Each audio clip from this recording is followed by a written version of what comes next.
Good afternoon, everybody. It's the John Ross Show with John Ross. It's August 22nd, and it's 80 degrees outside. It's a little warmer again. We've had ups and downs, but I think it's going to be around 80s or less. I think it's even going to be less for the next day. So we're getting in a little mild summer here, last part of summer, and that's coming here. And we're going to be talking. I thought, what am I going to talk about today? Well, there's a lot of topics, but one thing that really stuck out to me is we got to hang in there. Now, some of you use different methods to come to grips with the situation we're in here in our country. I think from my Christian background and following Jesus, I think about a Bible verse, and I'm going to put up a Bible verse that I think gives strength to those who follow Jesus, who are Christian faith. I'm going to give this verse right now as we fight for justice and for those that are hurting.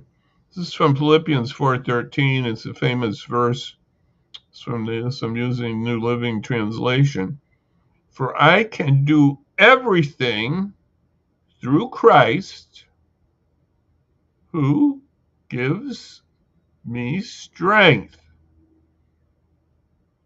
I can do everything through Christ who gives me strength. The other version, I can do all things through Christ who gives me strength.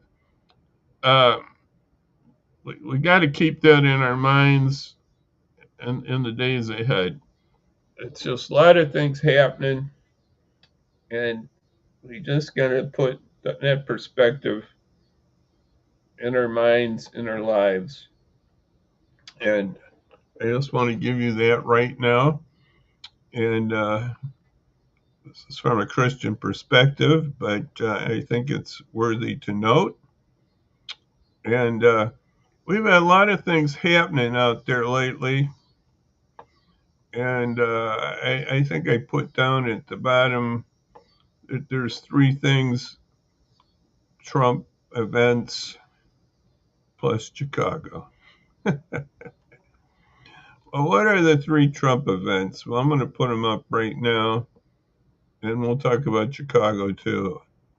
These are the three events that happened today that came to mind.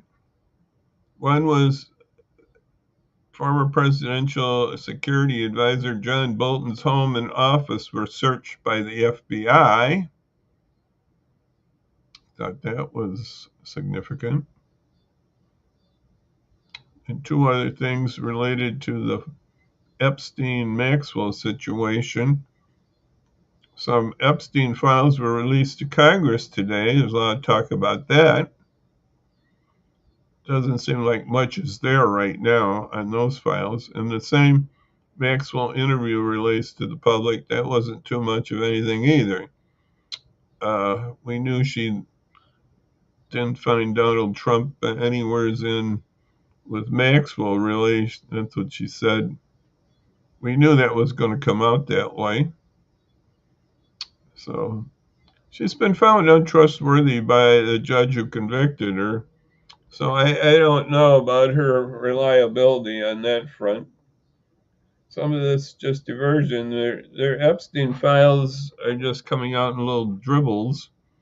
There's a lot of files, though. I got to say that. I hear there's 100,000 pages, so it could take a little while to get those out. 100,000.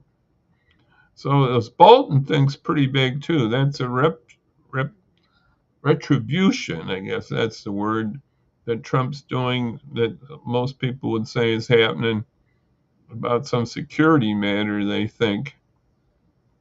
I sort of doubt it, but they could have done this before. But Trump used this guy. He doesn't like him because he's criticized him. He's really criticized him. He doesn't think he should even be president. and he was close.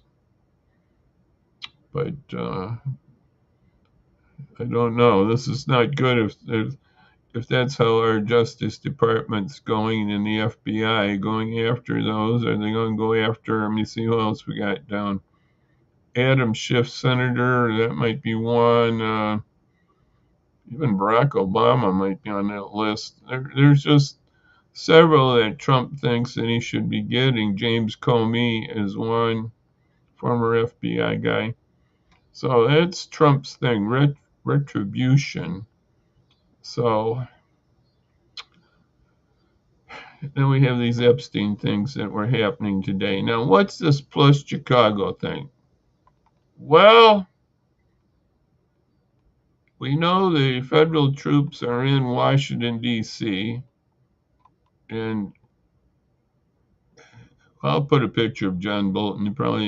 You probably recognize him when you see him. That's a Wikipedia picture of John Bolton, the guy with the mustache. I think that's how you'll remember him. Well, anyway, that's John Bolton. Now I put up the other story. It just came up. That's a Chicago story. It's from CNN here, the little highlight. But Trump said that they were going to be next. Chicago would be next. I think Pritzker and Mayor Johnson have said they're going to be ready for this.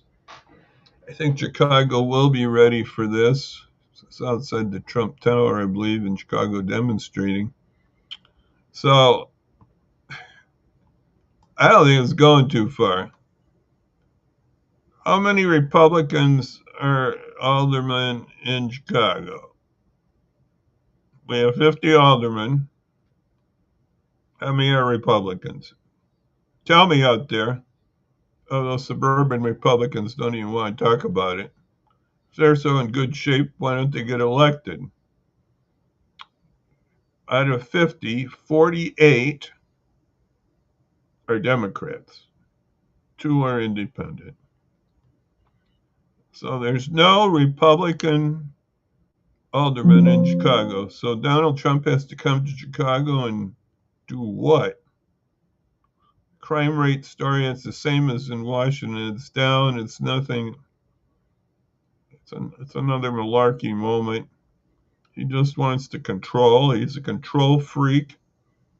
And I'm sure the citizens of Chicago and Illinois will not stand for that. So come on, Donald, show what you can. Go to California again. The governor Newsom will get you too. He's standing up to you too. Maybe we should get rid of those 3 Republican seats in the Illinois district maps here. I'm not for. I'd rather have the commission idea, and I don't know if I've said that before, but that's in my heart. That's the best way, because I know both sides do a little gerrymandering. So I think that's the best for everybody. I know in Aurora, I remember a friend who got elected to the state legislature, but it wouldn't happen without the Democratic-controlled legislature making Aurora one city in the district. That's how you do that. And if you don't want that, you split it up several ways like a pie. And they've done it. They did that for many years. One year, that would be 88. I did run for state rep. I'll be honest with you. And part of that was West Aurora, and I got a whole third of the vote. Well, it was pretty good considering the district was pretty, like I said, gerrymandered. And anyway, it went all the way west for a little while, out in some farmland area. So that was changed, and then Aurora has had several Democratic representatives since then, and same with the U.S. Congress that way too. When we split it up several ways, like a pie, and that's what they're doing down in Texas. They're going to split up Houston, I think Austin the same way, to lose some districts of color there, and I think they expect to get a lawsuit on that, and I would say so. And like I said, gerrymandering is not good, and we should have a better way, and the federal people should help out. We should have commissions in every state. And California had that just up to a moment ago, or they don't like it, but they got to reverse that to get some more votes there that Trump wants for Congress. He's worried about his 2026 election. So that's where we're at right now. Chicago's going to stand up. We're all going to stand up here. And we want you to have a good weekend, folks. And thank you for listening for these few moments to my rambling here. So we'll be back, Lord willing, on next Monday. So we're coming back on Monday, and we'll see you then on Monday. And for right now, we're just going to say bye bye. Bye bye, everybody. We'll see you Monday, Lord willing. Have a great weekend. Bye bye.